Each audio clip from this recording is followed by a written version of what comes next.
Okay, Labor Day has come and gone, but it brought one of the biggest and maybe one of my favorite stories. Celebrate Anderson with Kool the Gang brought record crowds. Yes, it did. More than 10,000, 11,000, 12,000. It depends on who you About ask. 12,000 people there. And will this influence the future booking so we get Yes, something other than country music on? We're already looking at options for next Celebrate Anderson, and yes, we'll follow a similar type of entertainment. Yes, absolutely. That was probably the broadest spectrum of demographics I've ever seen. There were little tiny children and elderly people, and it was probably the most. And we're looking for a similar type act for next year. Well, not far from the Civic Center, the construction on the county's $83 million detention center seems to be ahead of schedule. Is that correct? It's a little bit ahead of schedule, yes. And I know we've talked about this a good bit, but it's been a while. Remind people why it's so important that we get that thing up and running.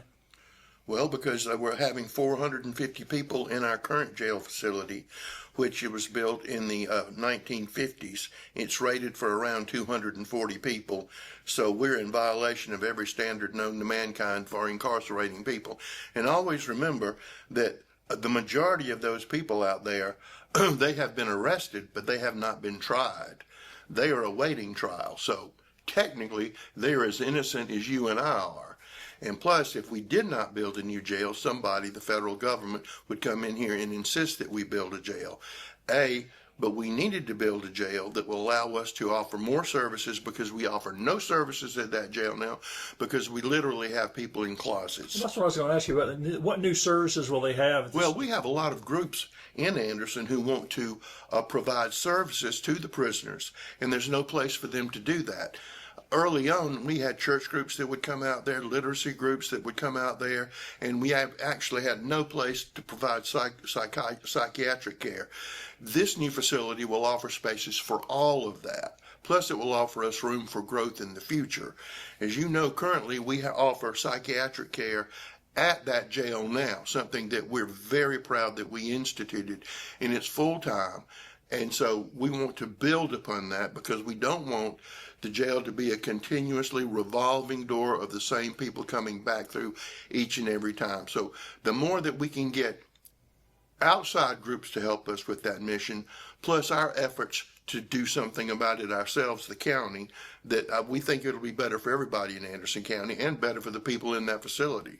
And they've already hired the people they're going to need. Correct. And they're getting them trained to be ready to hit the ground running. They're being trained. We checked on that this week. They've already hired the first 4, and they're being trained. Also, when you mentioned the jail, the very 1st of October, we will be bringing in the cells, because the building is built where we bought the prefab cells. And they literally will insert the cells into the building. So it's one whole unit. And so that should take place in early October. And that ought to be something people might want to take a look at. I think it will be cool to see. And still on target for the end of next year? Yes, absolutely on target. Maybe the most talked about news since last time we met was the County Council's moratorium on new large-scale housing developments. Correct. I know Council's passed it on 2 readings. What led to this, and how does this new plan for future standards from Code Right work into this? Well, 2 things. One, we're in the middle of the comprehensive plan, which we're required by state law to do every 10 years, which can be a guide to how you do land use development. The other thing, we've secured the services of a company called Code Right, very respected across the United States, to come in and put all of our ordinance, number 1, in one place. Number 2, make sure they don't contradict each other. Number 3, to make them clear and easy to understand. And 4, to tighten them up. Because of the massive influx of people moving into Anderson County, we need to strengthen those ordinances, and that's what council's intent is to do. During that moratorium, parts of what Code Right they're doing are going to be put before council to pass, because Code Right really will take some time to do the finished, complete project, but there are things that we can implement during the moratorium that will have an effect on future development in the county. Now, that moratorium actually went into effect first reading. So when we say a 90-day moratorium, the 90 days really starts at the 3rd reading. So it's more than 90 days. And so that will give us time to do some of these things that I just mentioned. So we think we're going to have a better product. We know that we're going to have 3 areas in the southern part of the county that are going to be voting on zoning. And we're positive that there's 6 more areas right behind that that are also getting petitions, and they'll be wanting to go through the zoning process, or at least have the election to see if they want to go through the zoning process. So that's where we are. All next week at night, we're going to be having meetings in different parts of the county in those areas that want zoning to discuss that with them. So that will really take up most nights next week. And I was going to ask you about zoning. That is the surest way for a community to ensure they get what they want there, right? Well, in a way, we have land use regulations in Anderson County now.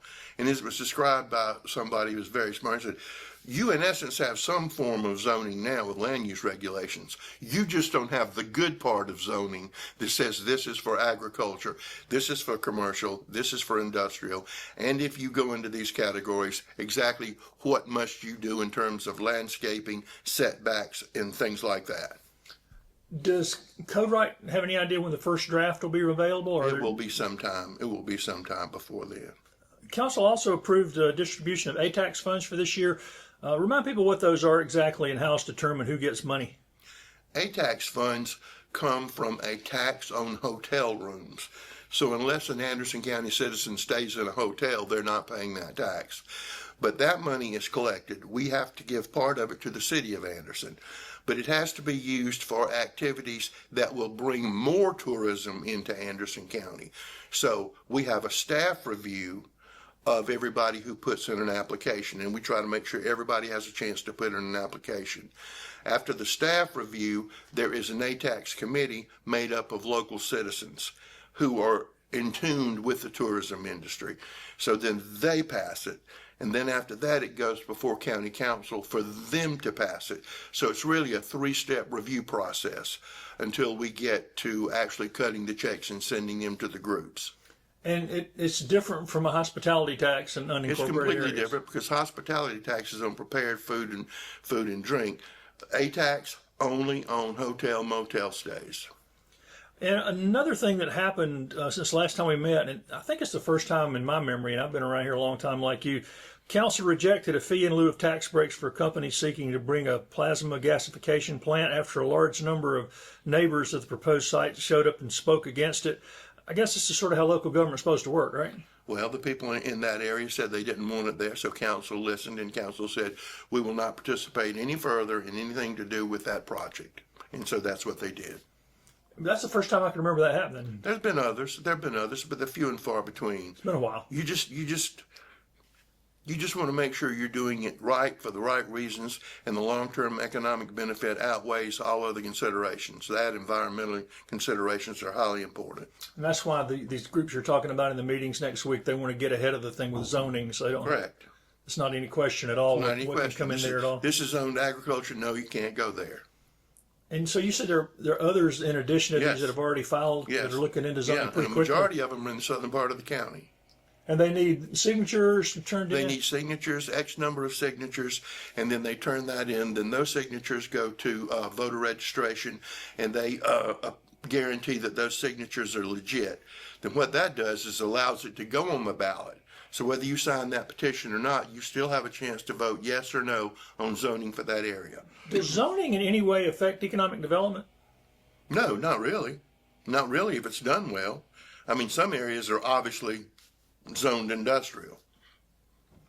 Are there any big economic development announcements on the horizon? I know we talked about several before the end of the Some year. very exciting announcements, and hopefully we're going to close out on some of those before December. Since it's September, I think we still have time to bring them in under the wire. Yes. And those are jobs related? Jobs, real good jobs. And one of the things I'm so happy about, there's a company here called Vertiv that we recruited. It used to be E&I. It's an Irish company, and they have several operations in Anderson. But Anderson University just graduated their first crop of engineers. And I was talking to a person yesterday, and Vertiv hired 2 of their electrical engineering graduates and 1 of their mechanical engineering graduates. Graduated right over there at Anderson University in their engineering program. Boom. They didn't have to leave home. They didn't have to go anywhere. The jobs were right here. And that's the whole point, and the whole purpose. And so we're very happy about that. Happy for AU and happy for those young people who got those jobs. And not long ago, Vertiv had an employee day, a day for a job fair day, and there was a traffic jam on Harrisbridge Road. Yes, they pay very well. They pay very well. Is 1421 still, 1424 still bringing in new industry as landing centers? Absolutely. We are chock full of new companies looking to get a foothold, refine their procedures until they move out. We've had several that have already done that, and it's just a continuing process. And we're very happy about that. Not too many people, not too many places have a business incubator and a soft landing zone. And we have both of those over there from the gift that we received of 1428 and the $1 million to fix it up in a grant. Is there still room for more over there? Not right now, but you can't stay there forever. Right. You know, you have to get up, get on your feet, and go. You just can't park there. Any update on the Equinox site? Equinox not moving like we want it to. Why is it taking so long? We are looking into that right now because it should have been done about 2 years ago, so we're examining that. But we're very happy that we have now acquired the property from the Pelzer Historical Commission, all the old mill property in Pelzer, which we're in the process of doing some cleaning up on our own, but we're looking to bring a developer in there. And we're also very happy that we're almost working with the great folks in the town of Honeypath to finish the EPA process to get the Chicola Mill project going on in Honeypath. So we're very excited about that too. So both of those are working very well. Equinox, not so much, but we're going to tune that up. And Iva's next on the agenda, I guess? Now, Ava doesn't have a mill project. Right. Their mill is gone, completely Right. gone. They got land, though. They have land. They have land. And is the land still eligible for the credits? It would be for textile tax credits. Yeah, absolutely it would. Back to Equinox before we leave it, that's going to be a lot of housing downtown, probably the most that's been built downtown in our lifetime. Equinox, but if you look right across from the Anderson County Farmers Market, you will see that sign, a project between the city and the county. Chemtex. For housing to go into that area. They had one developer, something happened with that developer. Now there's another developer in there to do the same thing. So we're excited and hoping that that will start soon because that will be really right there in downtown. And I want to talk to you about the airport too. You and Brett both. We're sitting here today with the best airport manager in the state of South Carolina, Brett Garrison. And Brett has a whole lot of projects that he's instituted and that he has going on right now. And we would just like everybody to know what's going on in our airport because it's not in the normal course of you just riding around, but there's so many exciting things going on there. Let Brett tell you all the projects that he has going on. All right, so Rusty just mentioned projects going at the airport. The biggest project we've got going on right now is the repaving, the really totally reconstruction of our secondary runway. That runway hadn't been paved since 1966, and we are very happy to save that runway because a lot of our local airports around us, meaning Spartanburg, Greenwood, different Aiken, have lost their secondary runway in years. But we were able to obtain a grant from the state, the aeronautics, to help us pave that runway, and we are planning for that project to be completed the end of December. Why is it important to have a second runway? Well, for a pilot, it's a great thing to have options when the wind's blowing very hard, but also when you're doing maintenance or an accident happens on your runway, you don't have to shut down your airport. You've got a second runway that companies and people can use to take off and land. You might want to point out that before Brett came to us, he was a professional pilot for many, many years. So he's very familiar with just about every airport in the country and overseas. The playground's pretty much complete. I know y'all talked about some other future plans. How much use is it getting? You're seeing a lot of people come out to the playground? Yeah, the playground's doing great. Every morning when I pull up to work, there's already families and children on there. We're seeing a lot in the afternoons, and we are starting a second phase to the playground, which is bathrooms. We have a delivery date of those restrooms on October the 8th. And then following that, we're planning to build a little pavilion for people to have parties, birthday parties, gatherings there at the playground. Also, next Saturday, we're having our 5K run. That is to raise money. That whole run is to raise money for the playground, money for the bathrooms, money for the pavilion, in the future, money to buy more playground equipment.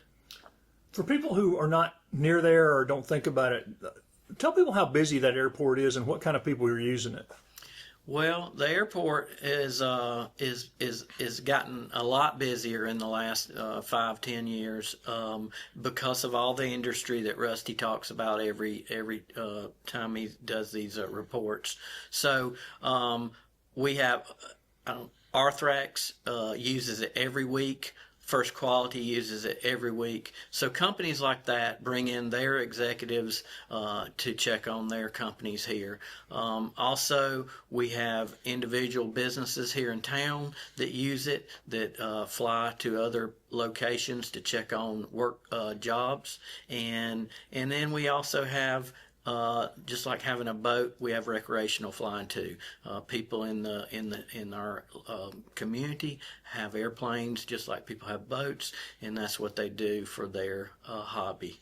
And many people don't know a lot of medical flights work out of the helicopter. So when somebody passes away, we call it an organ harvest. So a lot of people donate their hearts, kidneys, and lungs. So we'll have medevac planes come from all over the country to Anderson Airport to get a organ and take it back to save a life somewhere else in the country. About the hangar situation, you said what's the waiting list for hangar space now? The waiting list is about 86, and so one thing we got going exciting, we've got an individual who has just signed a ground lease with us. He's going to build his own hangar, and so that's growth on the airport. There hadn't been a hangar built in about 16 years there on the airport. So we hope this will spark other people to wanting to build hangars there at the airport. But also, Rusty, County Council's working with me. We're working together to start building another row of T hangars. T hangars are a building that have slots in them. It looks like a letter T, and that's for small planes, and you usually have 10 to 16 in each hangar. And that's what we're going to focus on for the future to try to cut down on the waiting list. Yeah, we have a flight school at the airport that's doing well. I sit there and watch people do their solo flight all the time. Young kids are into aviation, are out there flying, and if anybody wanted to take a sightseeing ride or take someone riding for their birthday, we have a flight school that gives those rides at the airport. And we also have a cargo carrier at the airport. Yeah, we have a charter company. It's called Clemson Air Charter, and they have two twin engine Beechcraft Barons that hold 5 people, and you can call them and they'll fly you anywhere in the country on demand. They can be ready within an hour. And I've seen some training exercises out there from the military, right? Yeah. The National Guard at Donaldson Center, they use our airport a lot with the Chinooks to do training. They just like our airfield. It's open, clear, and clean. They do a lot of night practice with their night vision goggles. So a lot of people tell me they hear the Chinooks at night, but that's what they're doing. They're getting their night training in, and they like using our facility for that. Rusty, how important is having an up-to-date airport? We've got the new terminal. It's not new, but it's relatively new to economic development and recruitment. Well, I mean, Brett just talked about how often that First Quality flies in here and Arthrex and other companies flying here on a regular basis. I hate to steal Hugh Oldham's line, which he used forever, but to a large degree, that's our front porch when people come in. And it's also good when you're recruiting industry. You say, well, where could I land? You can land at the Anderson Airport, which is an instrument landing airport, and it makes all the difference in the world in the type of quality you attract. Because if they're on big planes, usually they're a pretty good company. And will having 2 runways even make that even more attractive? Yes, and as Brett pointed out, not too many people have that. And I give him all the credit because there was discussions about closing that and doing away with it, but he was able to pull a magic trick and get that grant and keep that open. So that makes us a little step ahead of everybody else. I believe the airport, when people land at your airport, it sets the presence for your county. You know, it's kind of like pulling up to a hotel room. When you pull up to the hotel, you get a little image of what you think your room's going to be like. And so when people fly into our airport and we have a nice facility, that sets their mindset of what Anderson County is like. These are funny things. They're not funny, but I think they're just interesting little tidbits. Okay. Like when LSU played here, that airport had more traffic than JFK in New York, and those were big things. And tell them about parents' weekends and things at Clemson. Yeah, the university, when the home football games, we get a lot of overflow traffic from the Clemson airport. The larger jets are what we use as our airport because our runway's longer and wider and we have a bigger ramp. But for Parents Weekend, for homecoming, for big games like LSU, Florida State, we usually get 15 or 20 planes there that day for the ball game. And that's a big deal because the way y'all generate funds is selling fuel. Yep, that's I tell people we rent hangars, but what we really do is sell fuel. That's the main revenue on any airport. That's what airports make their most money on. And go back on exciting things about the airport. We refurbished our fuel farm last year, and we painted, sanded it down, repainted it, decaled it, labeled it, and all, and it looks great. And that also is a thing that pilots look at is when you see where your fuel's coming from, and you got a nice fuel farm. It makes the airport look like it's a safer, better ran operation. Smart Wahlberg's daughter still at Clemson? She is still at Clemson. They have a nice jet that they fly in. Oh, yeah. I've been watching Paws. They seem to be slammed again. Is there anything that can be done to help with Paws? Paws is slammed. The wonderful people at the Anderson Humane Society are slammed. So we're looking at ways to assist them. Right now, we're always overrun with cats. And we can't spay and neuter enough cats. So we're looking at ways that we can increase the spay and neuter of cats, probably through the Anderson Humane Society, because Paws is just slammed right now. And I don't see anything that's going to lessen that in the near future. But every animal shelter in the state is slammed. And they need volunteers. They need cat food, dog food. Volunteers, cat food, dog food, old newspapers, all of that's always welcome down there, and we'll be happy to take it. But we also receive tons of donations from people at Paws. People leave Paws in their will. They allocate stock. And so we have a really healthy fund of charitable donations at Paws. We could always use more, which allows us to do more because we need to do a little more work on Paws to make the receiving areas and those things just a little more user friendly, but we're working towards that right now. A recent study found that South Carolina's highways are the most deadly highways in America, and of course we know right here in the county we've got a third of our roads that are either failed or in failing, and a third of our bridges that fire trucks and school buses can't cross, which it just baffles me that doesn't bother people more.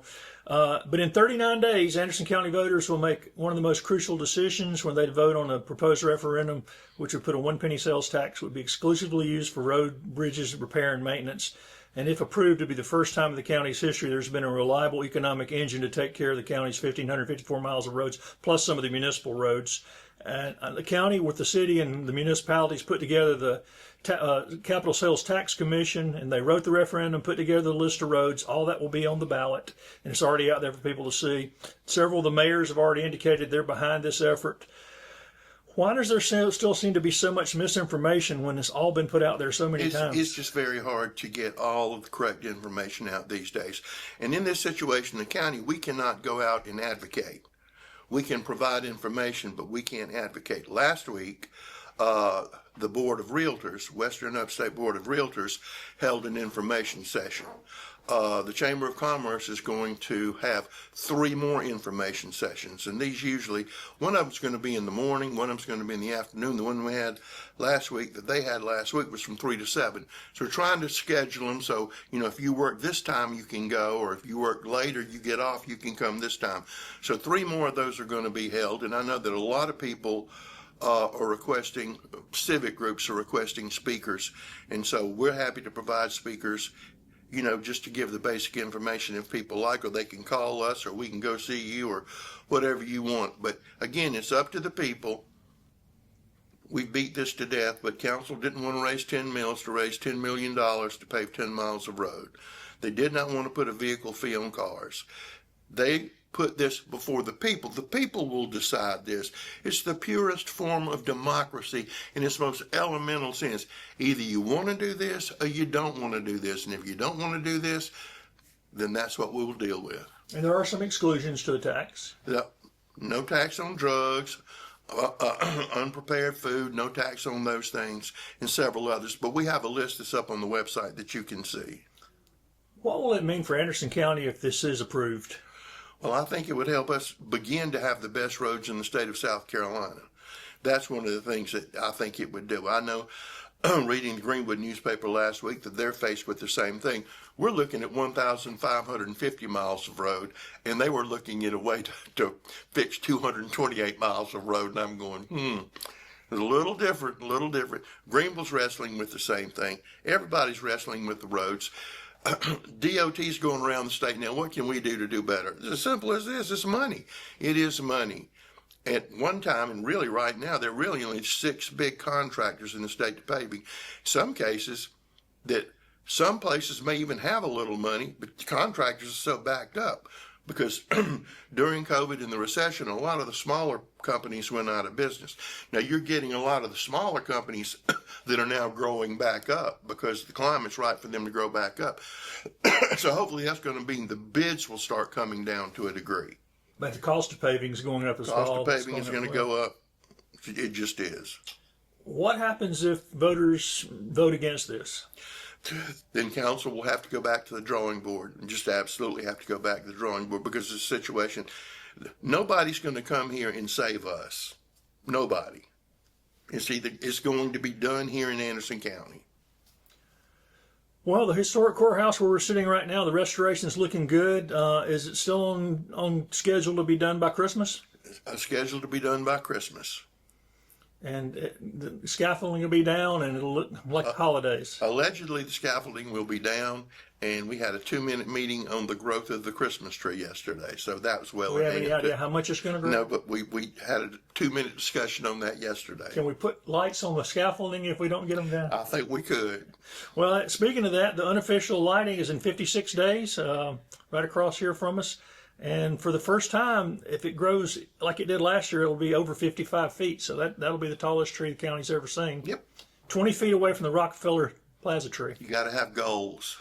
You got to have a goal.